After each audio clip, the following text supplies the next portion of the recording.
Good morning friends. तो मैं अभिजीत कुमार दुबे समृद्धिया इसके यूट्यूब चैनल पे आप सभी का हार्दिक स्वागत करता हूं, अभिनंदन करता हूं दोस्तों। और सप्लीमेंट्री रिजल्ट को लेकर के हम लोग एक गंभीर बातचीत करेंगे दोस्तों।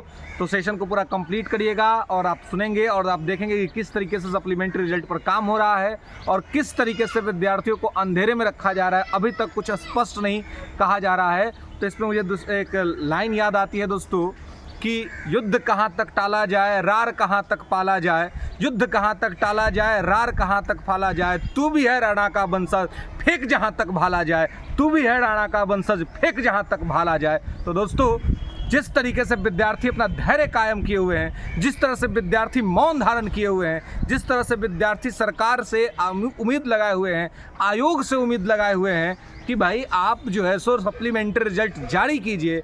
विद्यार्थी शांतचित्त हो, एकाग्रचित्त हो करके कोर्ट में जा कर के कोर्ट से जो है सो फैसला करा करके विद्यार्थियों के हित में पटना हाईकोर्ट का फैसला आया। फैसला में पटना हाईकोर्ट ने कहा कि 1 to 5 में आप सप्लीमेंट्री रिजल्ट जारी कीजिए, लेकिन अभी तक किसी के कान पर जू नहीं रेंग रहा है। इसीलिए कह रहे हैं कि सरकार और आयोग जो है ये इस पर विचार करे, नहीं तो तू भी है राणा का वंशज, फेंक जहां तक भाला जाए। ऐसी स्थिति में आप जो है विद्यार्थियों का कहीं ना कहीं धैर्य की परीक्षा ले रहे हैं, क्योंकि आप जो है सो सप्लीमेंट्री रिजल्ट जारी नहीं भी कर रहे हैं और ना ही इस पर कुछ आप स्पष्टीकरण दे रहे हैं। कुछ स्पष्टीकरण भी तो होना चाहिए ना कि आप क्या कर रहे हैं, नहीं कर रहे। पटना हाईकोर्ट के फैसले के बाद भी अभी तक कुछ भी स्पष्ट निकल के सामने नहीं आया।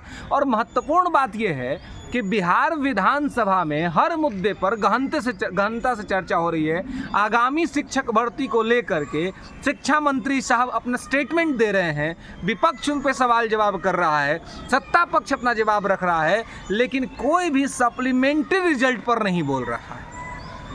सप्लीमेंट्री रिजल्ट पर जो है वो कोई बोलने को तैयार नहीं है। क्यों तैयार नहीं है? 1 कैंडिडेट 1 रिजल्ट पर आयोग कोई फैसला अभी तक क्यों नहीं ले पा रहा है? क्योंकि इसी वजह से तो सप्लीमेंट्री रिजल्ट का डिमांड किया जा रहा है ना। आप 1 कैंडिडेट 1 रिजल्ट लागू कर दीजिए, फिर देखिए सप्लीमेंट्री रिजल्ट का जो डिमांड है वो उसी तरह से खारिज हो जाएगा, है ना। लेकिन अभी तक वन जो आपका टीयर 1 हुआ है, टीयर 2 हुआ है, टीयर 3 हुआ है, यहाँ पर तो आपको सप्लीमेंट्री रिजल्ट जारी करना ही पड़ेगा जब तक आप 1 कैंडिडेट 1 रिजल्ट लागू नहीं करते तब तक। क्योंकि हर बार टीयर 1 में, टीयर 2 में, टीयर 3 में हर बार सीटें खाली हो रही हैं। फिर सरकार कह रही है हम वैकेंसी लेकर के आ रहे हैं, पीछे वाले वैकेंसी को आगे की वैकेंसी में कैरी फॉरवर्ड कर रहे हैं। ये अन्याय नहीं तो क्या है? उस स्थिति में विद्यार्थियों को जो है वो चीज़ों को वहाँ पर आपको नहीं मिल रहा है। जो विद्यार्थी जिस वैकेंसी में फॉर्म डाला है, न्याय कहता है कि उसका उसी में अधिकार बनता है, लेकिन उसी सीट को बचा करके बार बार सरकार जो है उसको कैरी फॉरवर्ड कर रही है आगे। लगातार इसके खिलाफ आवाज उठाया जा रहा है, लगातार इस पे बोला जा रहा है, लेकिन फिर भी सरकार के कान पर जू नहीं रेंग रहा है और सरकार जो है सो कुछ भी नहीं कर रही है। नीतीश जी, आप धन्यवाद के पात्र हैं कि आप लगातार वैकेंसी दे रहे हैं, बिहार में हर सेक्टर में वैकेंसी दे रहे हैं। इसमें कहीं कोई दो राय नहीं है कि हमारे राज्य में लगातार सरकारी नौकरियों की बहार चल रही है। लेकिन क्या शिक्षक अभ्यर्थियों के साथ सप्लीमेंट्री रिजल्ट न दे करके एक बहुत बड़ा अन्याय नहीं हो रहा है उनके साथ?